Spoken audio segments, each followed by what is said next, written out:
everybody. Welcome back to The Negotiation. My name is Todd Embley, and I am your host. And today I am thrilled to be joined by Susan Heffernan, a strategic advisor for brands in the health, wellness, beauty, and lifestyle sectors. Susan, welcome to the show. Hi, Todd. Thank you so much for the opportunity to share with yourself and your listeners. It's exciting to have you. As we usually do, where are you sitting today that we're recording? Yeah, today I'm actually in Brisbane, Australia. You're in Brisbane, Australia. Now, is that where you usually reside? I am all over the place at the moment, mostly between China and Australia. Okay. Now, where would you hang your hat if you're in China? Shanghai. Shanghai. Yeah. Okay, so we have that. Yes. All right. Can you give the listeners a quick introduction into yourself and the work that you do? Yeah, well, I'm Australian, but I have lived and worked more than half my life in China. My first sort of debut to China was on an Australian language scholarship, and I ended up in Nanjing Language Institute in Nanjing a long time ago, and that was then followed on by a longer language scholarship with Beijing University in Beijing. I suppose when I look back, these two experiences were really fundamental in what I would say was my future success in China. Obviously, back then, as a foreign student, was quite different to what it would be if you were entering China now as a foreign student. During the past 2 decades, I spent most of my career founding and operating my own business, which was in the design and manufacture of retail displays for luxury fashion brands, mostly global luxury fashion brands. These days, I wear many hats, and one of the main ones is as strategic advisor for companies who might already be in China or who are hoping to enter the China market. And this really is a natural progression from someone who has operated a business in China, because you've got that practical experience that, you know, it doesn't matter how many MBAs you do, it's just not the same as having a hands-on experience. I mean, I get lawyers and accountants calling me for advice for their clients, and that's not because they're not experts and professionals, because of course they are. It's more because sometimes they come up against situations where they just have no answer. And so they're reaching out to entrepreneurs to say, you know, have you had this experience? And 9 times out of 10 you have, and you've got a solution that they can't find in a document. And then the other thing that I'm doing that's really exciting is I'm involved in the product development of some very new and innovative skincare products, as well as the packaging and the delivery of how they're going to enter the China and the Asia market, as well as homeware and home appliances. Okay, well, that's perfect. I mean, we have a large majority of our listenership is, you know, in the brand owner looking to expand. They're very interested in the markets, and we have a lot in the health and wellness space, as well as the home appliances.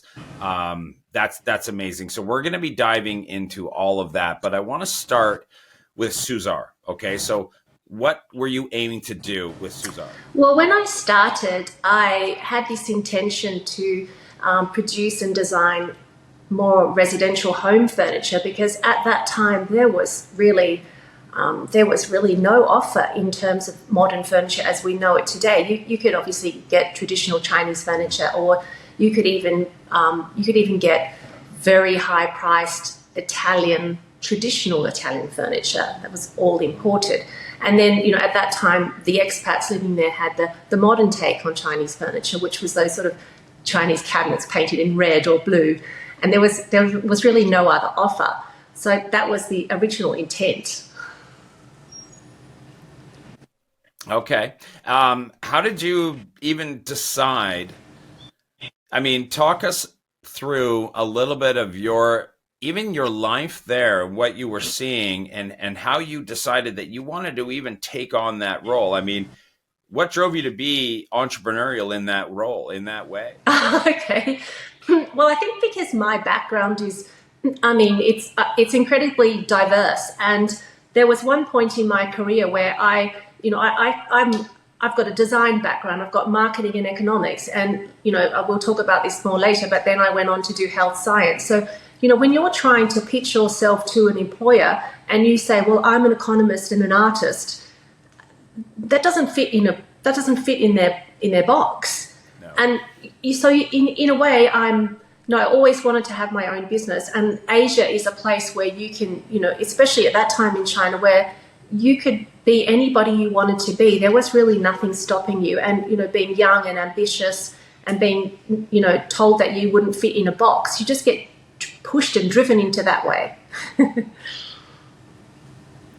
Yeah. Oh, yeah, exactly. And, and you said earlier about how being in Nanjing and being in Beijing and how that really changed you. And I think to anybody who has spent even any time as an expat anywhere. Like if I went to the Netherlands instead or something, I'm sure it still would have changed you. And I think you can kind of boil it down to getting out of your comfort zone, getting out of your own country, which is your comfort zone, and going somewhere else, different language, different culture. I mean, it's hard to find a lot of places that are, as different as China can be, right? To really be different than what you know.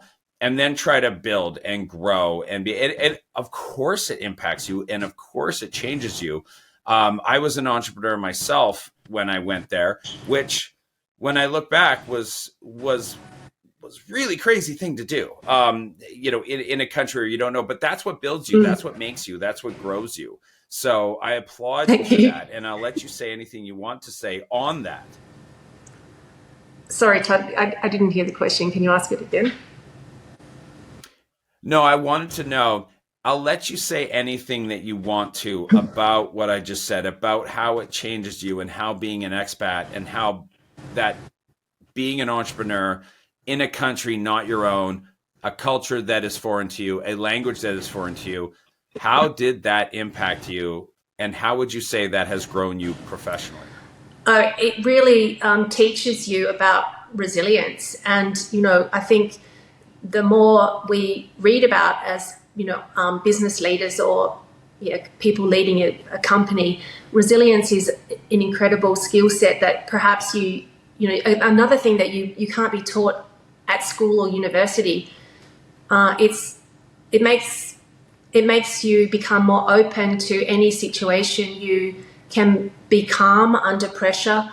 You can think of different solutions that you might not be able to think about if you hadn't had that experience before. Yeah. Oh, I completely agree.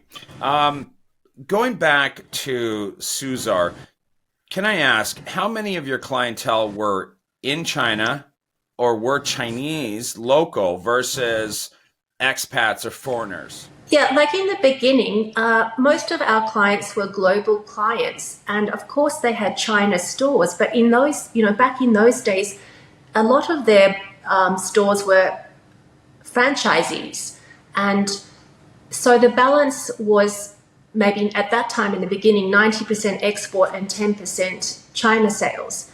Over time, that changed because the brands took back the franchise and they took over because they could see the luxury brand market was about to take off. So they were all taking back their ownership in China. And then the balance, it started to become more balanced.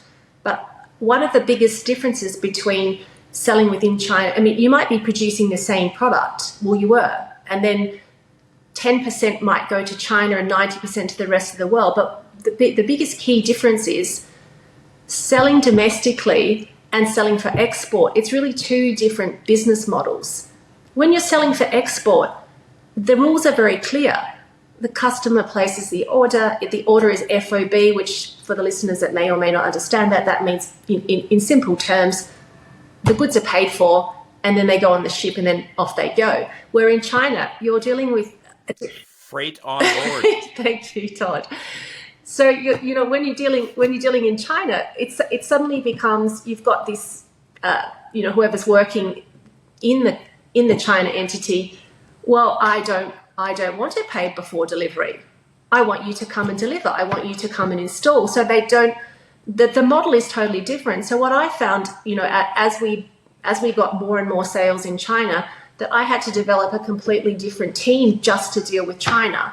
So the export market or the export model was running very smoothly, and it was very, there was seldom any issues to deal with. Became quite streamlined. But every case in China was a new negotiation. It was a new terms of agreement. Yes. I was drawing on my international trade and transportation background there. I used to be in freight forwarding, so I know those terms well.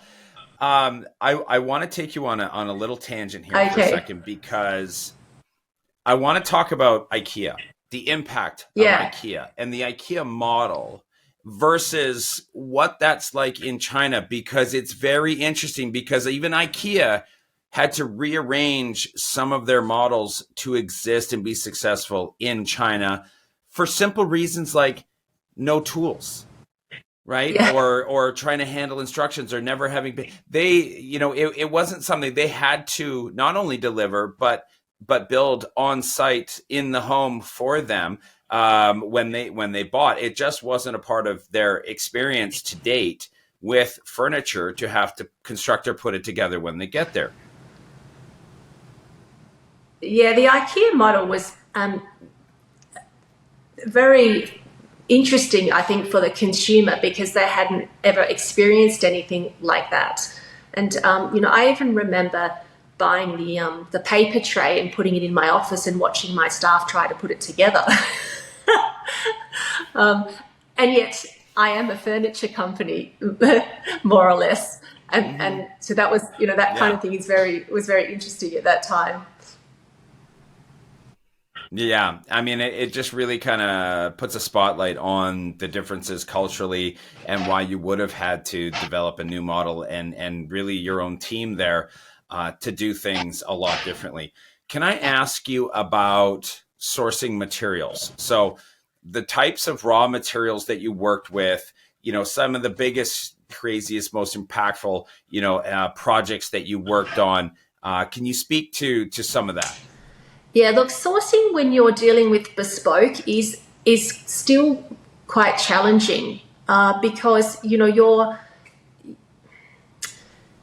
most of the manufacturers are used to dealing with mass production, so therefore they can buy their raw materials from, it's all standardized. But when you get to a point where you're producing bespoke and small quantities, you're also looking for a manufacturer or a supplier who really understands, and not just understands, but wants to do your production.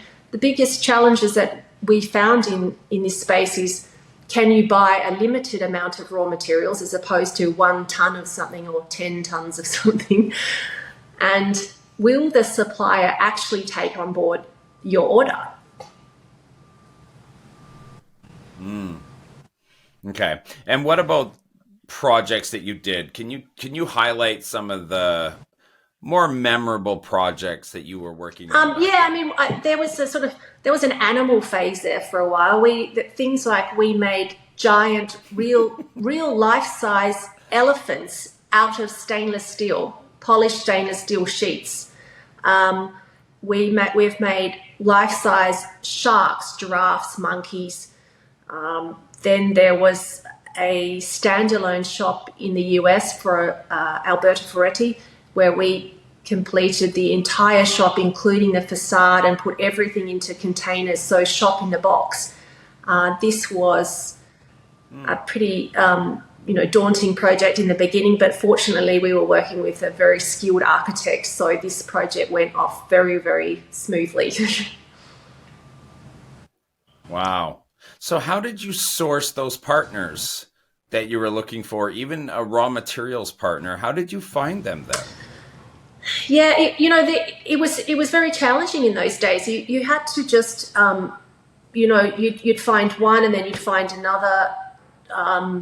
Now you can go and find, many supply chain on Alibaba, visiting trade shows. Back then it was more word of mouth or introduction through asking someone if they knew somebody. But I guess things like stainless steel, I would focus when I went into the factory to see what age group or what maturity level the welder was at, because when you're dealing with such precision, the older, let's say the older workers are the ones that were the skilled workers. The younger ones hadn't developed the skill yet, and it wasn't seen as a craft. These kind of workers were seen as not as craftspeople, which they're known for initially, but as workers. There was no differentiation between sort of an unskilled labor worker compared to a highly skilled welder. And so that was really, I think, key for me to be able to evaluate in the factory by just using my eyes. Who's sitting there? Who's welding? How old are they? How much time are they spending welding that one particular, piece of metal? And, I fundamentally believe that that's how I was able to achieve the quality level of what was being produced in Italy. How do you not only maintain but grow relationships with partners in that area of the world? Yeah, I mean, I still believe that you need to maintain a really close connection, and in these days, it's not going to karaoke bars anymore or things like that. But you need to be sharing the burden, so to speak.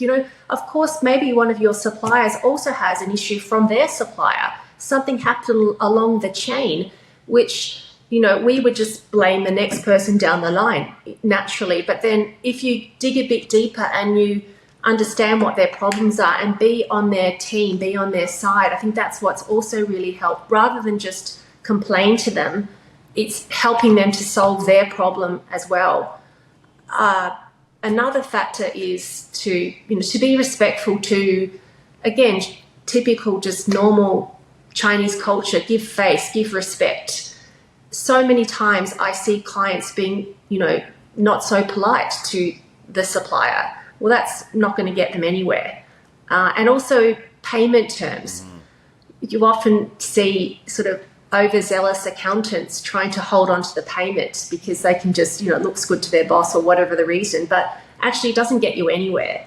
Again, particularly with bespoke production or small quantity orders, if you pay in advance or even on time, you're going to get a lot more respect. Would you say then, and I'm back to your point about the karaoke, the KTV, the big round dinner tables, the baijiu, the gifts, has that all just gone away completely now? Yeah, look, they're not allowed. I mean, particularly in tier 1 and even tier 2 cities now, you're not really allowed to do that. You could get in big trouble for doing that kind of thing. If you go further out into sort of tier 3, and now we have more numbers, 4, 5, you're going to still see that kind of thing. But it's done in a different way. There's still if I went to a tea plantation recently, and not to do with buying tea for drinking, but tea for organic skincare, and that was sort of tier 3, tier 4 location, and there was still all of this sort of, I had to do the ceremonies and the tea and hang around for hours and hours, and you're thinking, I need to get on with this, I've got things to do, but you have to still sit through it because it's their way of building the relationship with you. What about tactics of negotiation? So I'm assuming there is still some wiggle room out there. You're still negotiating, whether it comes to price or payment terms or delivery timelines, or even more of some of the teeth that are in the contract, such as if something isn't delivered or is delivered damaged, or what is the what do we do in that instance and who's responsible?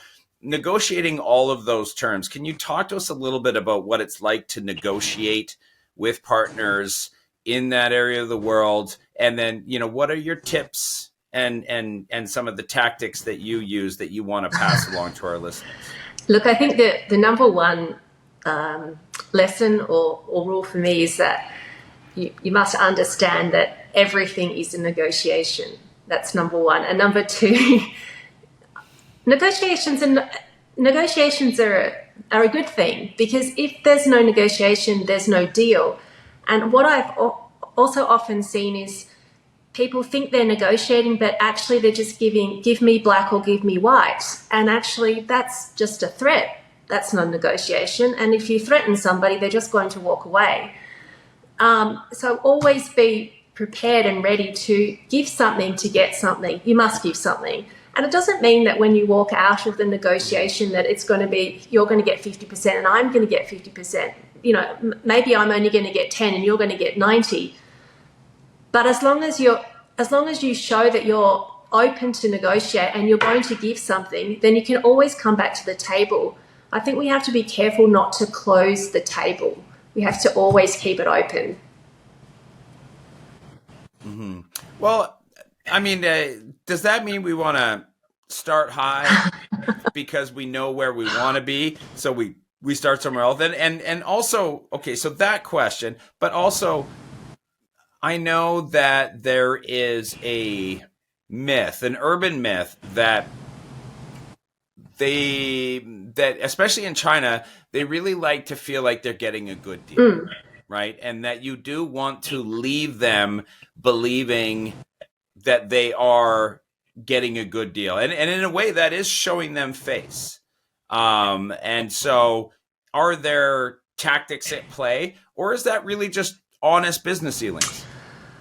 Look, I think that there probably would be a few things on your list that you don't really want or you don't really mind if you lose.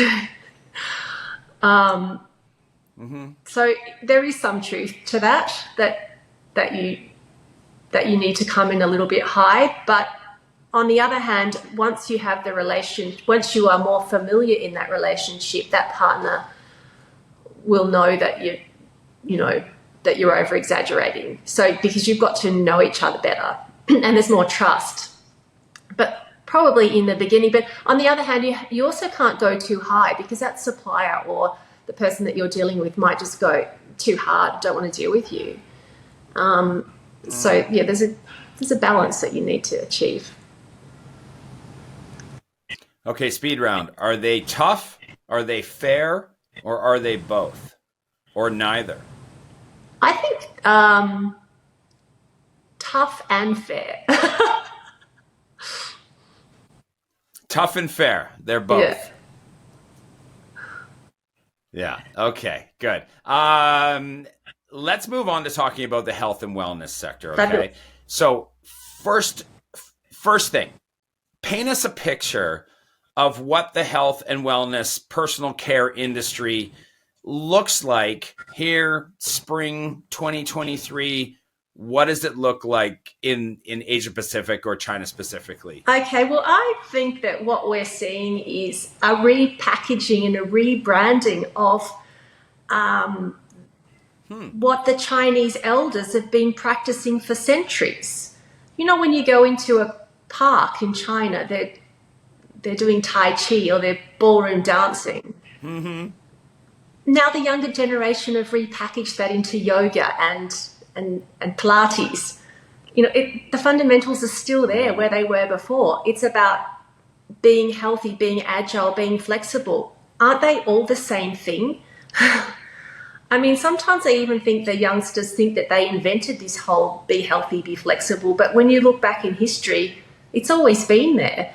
And I think it missed a few generations because Chinese were influenced by Western fast food, and they were influenced by Western medicine giving you a quick fix. So what I see now is more people are becoming aware of preventative medicine again, even though maybe they think that it's a new thing, but it's actually not. Would you say that there is a growing appetite, a much larger appetite, awareness, knowledge, driving the appetite for taking care of oneself? Even from, outside body and inside body.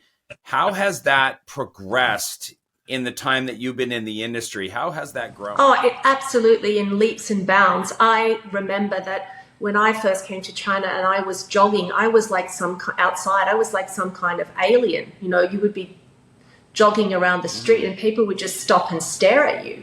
And now if you go out, now when you walk outside, there's people jogging at all times of the day or night. It's not even, it's not sort of a strange occurrence anymore. It's everywhere. And things like gyms and yoga studios, weights, boxing, all these kind of things, they're absolutely everywhere. So I think that it's going to go, really grow rapidly because of the awareness of health and also preventative health, looking after yourself, because you don't want to get sick and you want to stay young and youthful.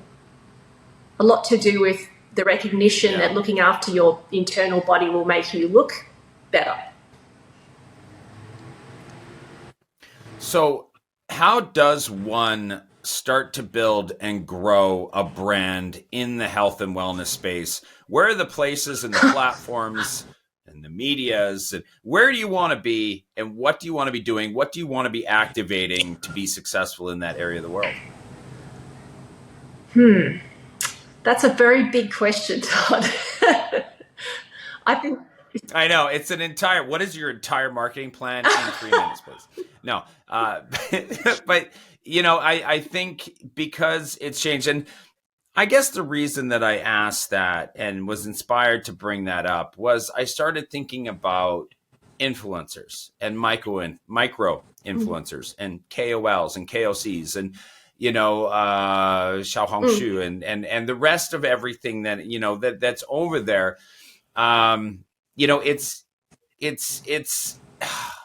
It's what the US and the rest and the West and North America, that's what they all know on steroids over there. So, just tease out some of the activities and some of the platforms that, consumers are going to and paying attention to right now. Look, in terms of, social marketing, there's obviously, many, many different channels of which I'm not an expert in, but if I was advising some of my clients that are entrepreneurs or startups and maybe they don't have a lot of, their funding is not that great yet and they're just testing the waters, I would still encourage them to do a little bit of stunt marketing, because you've got people, I think you probably know Anfu Lu in Shanghai. This is, every weekend it is absolutely packed, jam full of people making social media posts about themselves, about their companies, about everything, about lifestyle. And, I would encourage my clients to just sort of do a little bit of a pop-up, informal pop-up on Anfu Lu, get some frenzy, a marketing frenzy going, and you'd be surprised with, that's really, no budget stunt marketing. You'd be surprised how many followers you can get in one day. So there's small things you can do. I'm an entrepreneur. I started a company without external finance. No one backed me. That's where I come from.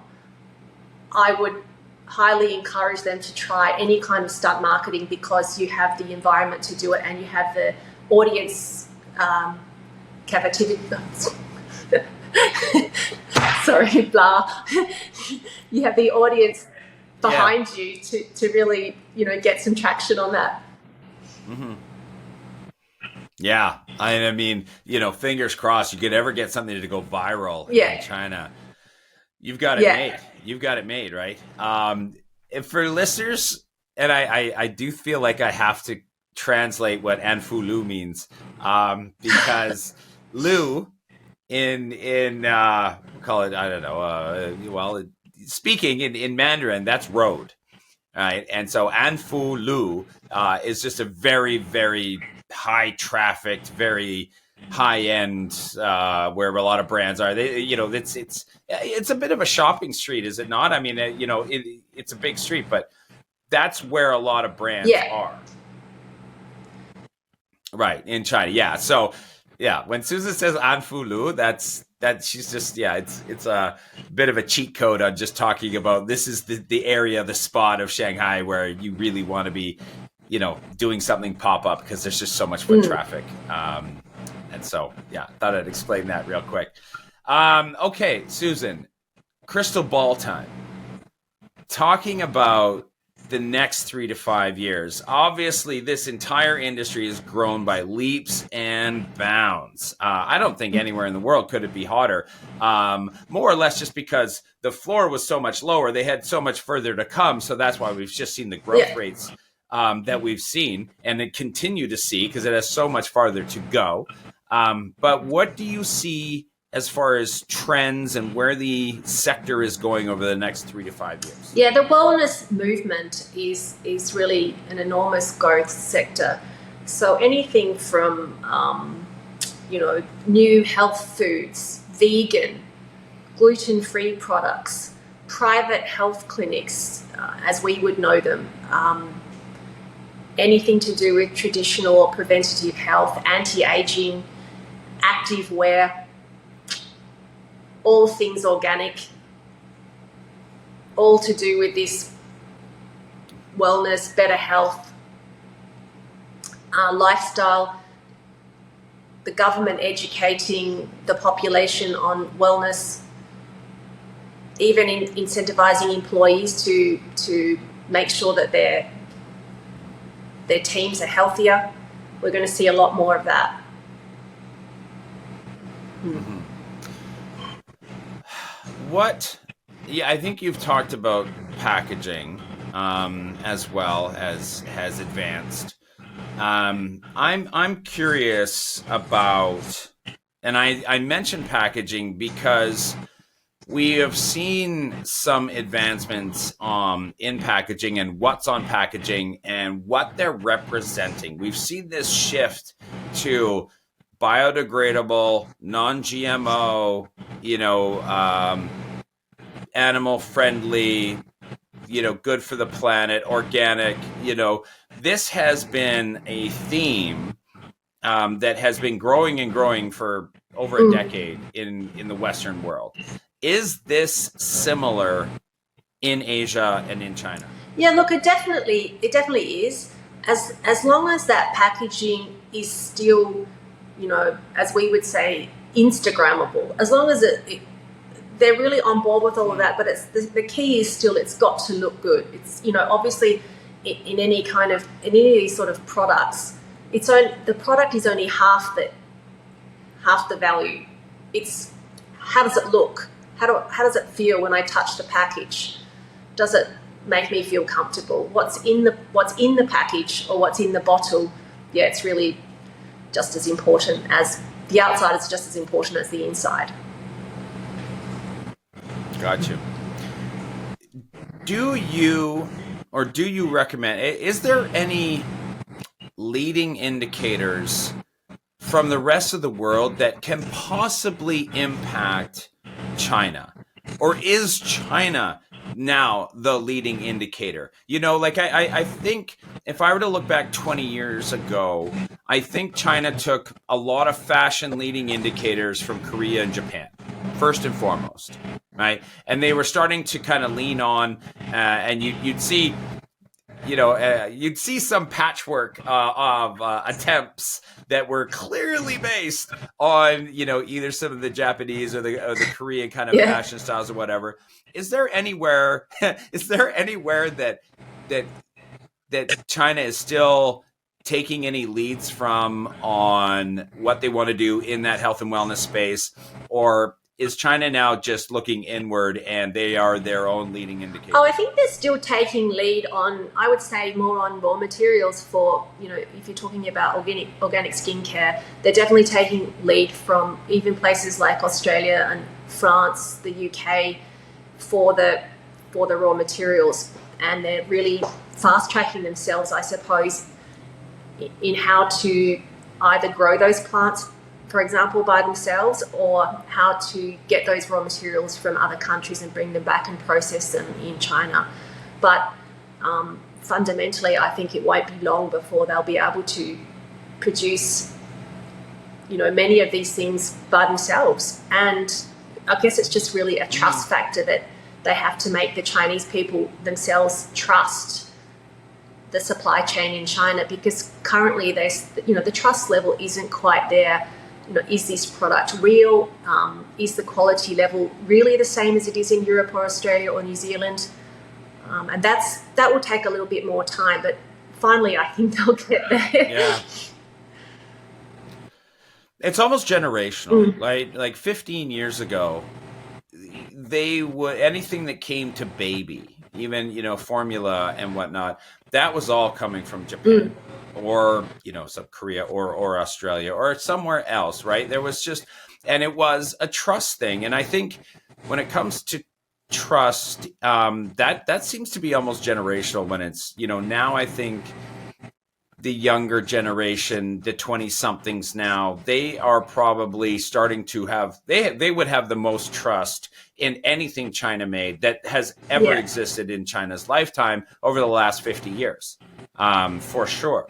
But yes, it is, I completely agree that I think it is generational, and it is probably, depends on the product too. I think some product categories are probably further ahead on having established a lot of trust. And that could come from just the materials that are used or what the product is and how much of a trust level do you even need to have or want to have in that specific category. But I'll let you comment on that. Well, I think it's also about price point too. If someone's, if it goes below a certain price point, then I think that they don't, the trust factor isn't as serious. Like, okay, I'm going to spend 70 renminbi or, let's say $10 to buy a small hand cream or something. They won't be as worried about where the raw material supply came from.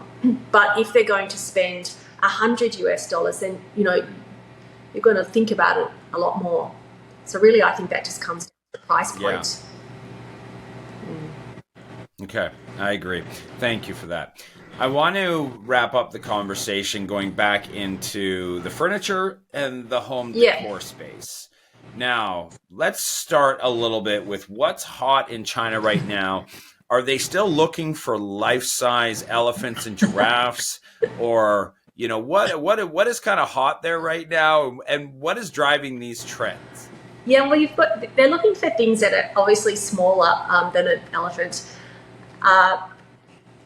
You often see these, social media people are posting, and they might be in their apartment, and it's got a lot of soft furnishings or floor lamps, things that are smaller, things that are easier to move around, and it makes their backdrop look really cool. And even collaborations with furniture that's got a collaboration with a famous fashion designer or a famous Chinese artist, for that matter, because Chinese, Japanese, Korean artists are, a really hot thing, whether that's on a textile or whether that's, on a cushion or a t-shirt. They're quite hot on designer artists. We've still got that sort of influence of the Scandinavian slimline furniture that's, becoming more and more popular because they're enjoying the lightness of that kind of style in their apartments. Yeah.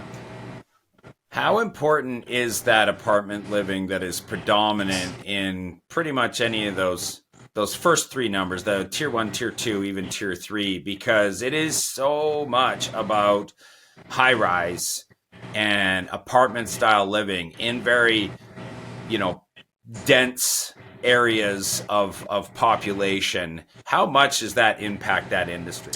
Yeah, I think things are changing quite a lot. Particularly, they're looking for furniture that's got a function as well. So, I don't know, a bed frame with storage underneath it.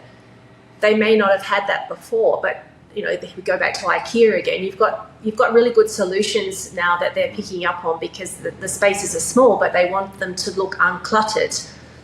So they're opting for these kind of solutions. I mean, you can take something like the kitchen, for example. A decade ago, nobody would have had an open kitchen. I mean, the kitchen was a place where you had to have it closed. The only people that were in the kitchen was the person cooking, and if they had the maid to clean up, and then a huge extraction fan, a big wok. But you see that completely changing. There isn't, they've gone the Western sort of style open kitchen because the eating habits have changed. you don't need to cook anymore because you can call a delivery guy to deliver you your dinner and it comes in 10 minutes. So they don't need to cook like they did before. They can use the kitchen bench as their dining room table as well. So this kind of thing has totally changed since the last 10 years. Yeah. What about the impact of storage? Yeah. You know, I think that they don't have a garage that I know of. I mean, they have a huge garage where everybody parks underneath and then, you know, goes up. But, you know, there's kind of a lack of, you know, it's smaller. It's condensed. There's not as much storage. People don't live in, you know, as much as it has become a consumer society, it still doesn't hold a candle to what we might see in the quote unquote kind of US of just more stuff. And, you know, you see storage unit and self-storage going through the roof. How does that impact that industry of you know, furniture and home decor? Yeah, I mean, I've been into, you know, many Chinese homes, of course, over the years, and I think that just really depends on like what the person, you know, what the person's lifestyle habits are and how many extended family members that they're actually living with. Because perhaps the parents have another apartment somewhere else and they live there sometimes with the kids and the grandkids. So the stuff might be spread over more than one apartment. But I think younger people are much better at being uncluttered and have less stuff. Yeah. You know, I'm thinking of even my parents' house where I grew up, where there was an entire bedroom that became a storage closet, and the only things that it had in there was Christmas decorations, Easter decorations, Halloween decorations, Thanksgiving decorations. We had our thematic, you know, well, it's fall. We need to get out the yellow throw pillows and the brown, and then spring, you know, we had, and it was the indoor and it was the outdoor and it was the Christmas lights and the tree. I mean, we needed an entire, you know, 40-foot container just for stuff of just, you know, changing the way the house looked due to the date on the calendar. Yeah. That culture doesn't really exist over there, or does it? Not so much, actually. I think, you know, obviously you've got Chinese New Year and people probably keep a few of their, you know, lanterns for that, but not so much as the US. Right. So if you're in the business of, you know, the thematic home decor, you know, China still has a ways to go before you're entering that market with your Thanksgiving decor. Well, I mean, of course, things like Christmas have been taken on board pretty well in the last few years, and you know, because that's a retail experience, or not to be mixed. Retail, yeah, it's retail. So all of the Yeah. department stores and brands are jumping on board for any kind of opportunity, whether it's Western or Chinese, to try to get more sales. One last question. It's a topic I'm so proud of myself. I've avoided it this entire episode so far. And within episodes from now, I will have eradicated it. But may I ask you, what was the impact of COVID? I'm almost thinking of the kitchen specifically. Yeah. But what was the impact of COVID on that industry? Yeah, well, actually, we'll just go to the kitchen question first. My friends and I all became very good at cooking Chinese vegetables because we were stuck inside and that's what the government was delivering to us. Anyway, moving on to a more serious note. Yeah, it did have a big impact, but actually at the same time, in terms of what Soozar was going through, our clients were all going digital before COVID anyway. So we had already transformed the business model to other things, you know, sort of approaching COVID anyway.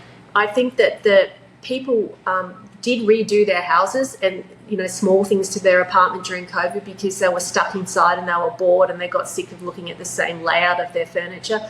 I think in some ways it inspired people to like learn and love their home more. And I believe that the home furniture market really has got, it's picked up very quickly and is going to be explosive, just like the skincare and the food industries in China. Home furnishings has got a huge market ahead of it in China because of COVID and people's experiences living in the home for so long. Yeah. Well, that was kind of my wrap up question was again, crystal ball time. Where do you see that, home and house space going over the next 3 to 5 years? Yeah, anyone that's sort of involved in this industry, I think if you're it doesn't matter whether you're importing or designing and producing in China, but because there's always a market for luxury or, high spend items compared to your IKEA level or even, that sort of price point. I think those kind of industries are going to continue to grow. There's still a lot of people with, spendable income to improve their lifestyles. So that industry is definitely worth pursuing, as is anything to do with wellness, food, and lifestyle. All right, I agree. Susan, last question. Are you willing to throw some of your friends under the bus? And would you be willing to call out a couple of people and say, hey, I think these people would be great guests for your audience to listen to? And then maybe if I go and say, hey, Susan dropped your name as somebody that might be a great guest on the show, maybe that would inspire them to join. So would you have a couple of names for us of people you think that would make great guests on the show? Yeah, I think you could talk to Claire Dowd, who works for a Japanese drinks company. I will let you to get more details about that company name in case she doesn't want me to say it. Yeah, you bet. Are we on recording during this question? Oh. Yes, of course. I might put it out there because then I'm like, Susan said you'd be a great guest. And then that gives us all the leverage without any of the guilt to go after them and try to get them to come on the show. Oh, well, you put me on the spot now. But you don't have to. I don't want to make you uncomfortable. It's only if you feel, I want you to do it with a clear conscience, though. I mean, I don't want you to feel bad by throwing anybody, but it's just nice we drop their names on the thing, and then maybe we get some people on Twitter and whatnot going, hey, I second that nomination. I'd love to hear them on the show as well. So that's the only reason. Gives us a little boost, a little help to go after them. Okay. Thank you. All right. Well, that's, in that case, as a reminder for everybody who is watching us on YouTube, don't forget that we have the Straight Audio podcast on all the podcast channels like Spotify and Apple Podcasts and all the rest. And for those of you who are just listening to us audio only, we also have the YouTube version where you can come and see Susan and I on video. But for now, Susan, thank you very, very much for being on the show. We really appreciate your time. Thank you very much, Todd. It was great to chat with you. All right. Bye-bye. Bye-bye. Okay, so I